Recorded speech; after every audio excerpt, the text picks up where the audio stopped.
तो सर पहला सवाल मैं ये पूछना चाहूँगा आपसे कि जो बच्चे 2026 की तैयारी कर रहे हैं, उनके लिए बेसिक स्ट्रेटजी क्या होनी चाहिए? अगर वो 2026 के अटेम्प्ट की तैयारी कर रहे हैं, कौन-सी गलतियाँ उन्हें नहीं करनी है?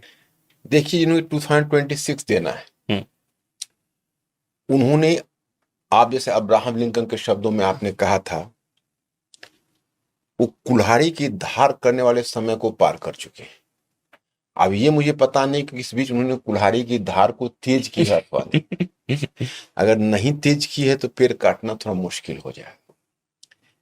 अब 2026 में उनके पास उतना ही टाइम है कि अब पेड़ काटना शुरू कर देना चाहिए, बिल्कुल, क्योंकि आप जानते हो कि ये अब टाइम हो गया 2026 वाले को, जिनका मैं अभी अपने साथ एसोसिएट कर रहा हूँ, उनको बड़ी सावधानी के साथ एसोसिएट कर रहा हूँ। पहले उनको जज करता हूँ कि उन्होंने कुल्हाड़ी की धार पहले से थोड़ी सी तेज की हुई है कि नहीं, ताकि मैं उनके साथ चल सकूं। बिल्कुल। तो आप देख रहे हैं कि ये नवंबर मंथ हुए, अब इसके बाद उनका प्रीलिम्स का उल्टी गिनती शुरू हो जाएगी, तो मतलब है कि मेंस का प्रिपरेशन उनका ऑलरेडी है, ऐसा मान के चलना। बिल्कुल, क्योंकि आप जानते हैं कि प्रीलिम्स के एग्जामिनेशन के बाद उनके पास जो लगभग 2.5 महीने के टाइम मिलेंगे, वो उनका रिवीजन में ही चला जाएगा, तो उसमें बहुत फाउंडेशनल नॉलेज प्राप्त करने का समय बहुत कम होता कम है। तो मैं तो उनको यही कहूंगा कि वो एक पूरी स्ट्रेटेजी बना लें जिसमें मेंस और प्री दोनों को कंबाइंड लेकर वो चले। ये गलती ना करें कि प्रीलिम्स की तैयारी अलग करनी है, या ऐसा है कि हम पूरी तरह प्रीलिम्स पर लग जाते हैं। क्योंकि प्रीलिम्स में मैंने पहले ही बच्चों को कहा हुआ है कि आप मेंस रूपी जब जाल फेंकोगे तो प्रीलिम्स रूपी मछली फंसेगी। ये बहुत सही बात है। सर एक चीज़ जो बच्चे बार-बार पूछने की कोशिश कर रहे हैं, करंट अफेयर्स को लेके क्योंकि अभी देखेंगे आप यूपीएससी का पैटर्न या उस तरह की चीज़ें, तो बहुत लोगों को लगता है बेसिक्स तो स्ट्रांग हो गया है। अब ये टाइम ऐसे है कि अभी नवंबर चल रहा है, दिसंबर आएगा, फिर जनवरी से और मई के बीच में जो टाइम होता है, बहुत बच्चे थोड़ा-सा डिवाइड करते हैं कि अब थोड़ा-सा प्री वाले मोड्स में आते हैं।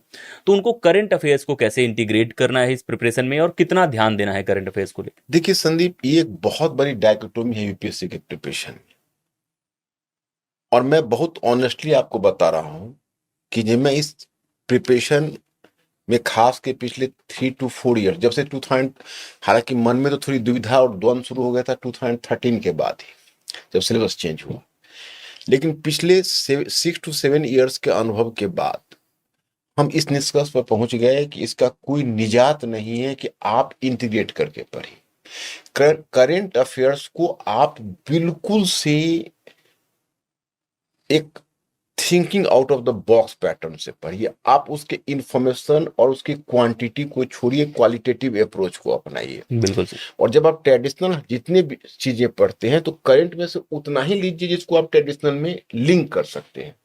और मैंने बच्चों को खास इंस्ट्रक्शन दिया हुआ है कि जितना आप फैक्ट से बच सके और उसको कम कर सके, जैसे आप मान के चलिए कि अगर आज आपको जद्दोजहद करना पड़ रहा है तो फैक्ट परीक्षा 1 में नहीं जाएगा।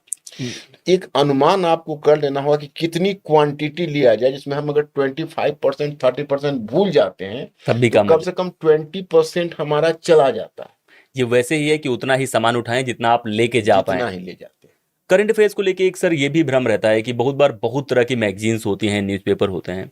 उन बच्चों के लिए क्या बताएंगे जैसे कि न्यूज़पेपर ज़्यादा फोकस करना है, मैगजीन पे ज़्यादा फोकस करना है, उसको लेके बहुत कंफ्यूज रहते हैं बच्चे और बहुत ज़्यादा उनका टाइम भी जाता है इस चीज़ को लेके। देखिए संदीप, आप इस इंटेलेक्चुअल वर्ल्ड में आप भी एक्टिव रहे हो, आपका भी एजुकेशनल बैकग्राउंड बहुत अच्छा रहा है, जैसा कि मुझे ज्ञात हुआ है, दिव्यम ने बताया है। और आप एक अच्छी यूनिवर्सिटी से पढ़े हुए हो, यहाँ भी दिल्ली यूनिवर्सिटी से भी, जेएनयू से भी, तो हर जगह से आपको शिक्षा हुई है। आपने एक बात महसूस करके देखा होगा, जो आपका सवाल है वहीं में उसका उत्तर भी छिपा हुआ है, कि जितने सोर्स बढ़ेंगे उतनी ही समस्याएं बढ़ेंगी। जैसे एआई तकनीकी आई है, बिल्कुल सर। उसने हेडेक को बढ़ा दिया, क्योंकि एआई का यूज करना कैसे है। एआई से आप फ्रेश नॉलेज की उम्मीद नहीं कर सकते, कहीं मामला फंसा हुआ है तो आप सपोर्ट ले सकते हैं उससे। बिल्कुल बिल्कुल। लेकिन एआई आपका पढ़ाई का सोर्स नहीं हो सकता। पढ़ाई का तो मुझे एक ही सोर्स लगता है कि एक स्ट्रक्चर बना लीजिए, उस स्ट्रक्चर को आप लिंक करके फाउंडेशनल नॉलेज को लेकर चलिए, जो आपकी कुल पूंजी है। ये बहुत ही बेहतरीन चीज़ है। इसका 2 रीज़न मैं बताता हूँ। एक है कि सिलेबस हमेशा दिमाग में रहना चाहिए। सिलेबस दिमाग में रहेगा और स्टैंडर्ड किताबें दिमाग में रहेंगी, एक थीमेटिक चीज़ें हैं। तो आप करंट अफेयर्स भी पढ़ेंगे तो उसी को पिक करेंगे। आपका मेमोरी है कि बहुत सारी 50 खबरें हैं, लेकिन आपके सिलेबस में जो खबर है वो आप पिक करने की कोशिश करेंगे। और दूसरी बात जो सर कहने की कोशिश कर रहे हैं कि मल्टीपल सोर्स अवॉइड करो। ये मैंने ये बिल्कुल। मैंने खुद की पढ़ाई के दौरान ये रियलाइज़ करा है। मल्टीपल सोर्स क्या करता है? ब्रेन को रीराइट कर देता है सर, कि एक खबर हमने कहीं से पढ़ी है, दूसरी पढ़ ली, और हमें रिसर्च नहीं करना है। हमें बेसिक नॉलेज चाहिए जो हम मेंस में यूज कर पाएं। दूसरी बात है, मैं थोड़ा आपको इंटरप्ट करूंगा।